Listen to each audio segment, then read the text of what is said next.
आज प्रस्तुत करवा टमाटो राइस। टमाटो राइस करने 4टी टमाटो को काटी नहीं, 2टी टमाटो को ग्राइंडर जार दे 4टी शुखिला लंका, 7-8 कला रसुण, अल्प अदा और किसी गोटा मसला को दे ग्राइंडिंग कर गोटे कढ़ाई रे तेल दे अल्प जीरा को दे जीरा फुटीगला काटिक रखिदा पियाज और कंचा लंका को दे भल भाव भाजी नहीं बाटिक रखिदा पेस्ट को दे किसी समय कषा हलदी गुंड, लुण, धनिया गुंड, जीरा गुंड और गरम मसला को दे भल भाव कषि नहीं काटिक रखिदा 2टी टमाटो को दे भल भाव गोले कभर कर नहीं। टमाटो नरम हो गला से अल्प अल्प भात दे भल भाव गोले नियंतु।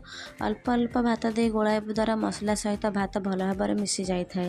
भल भाव भात मिसीगला से काटिक रखिदा अल्प धनिया पत्र को दे किसी समय कभर कर नियंतु।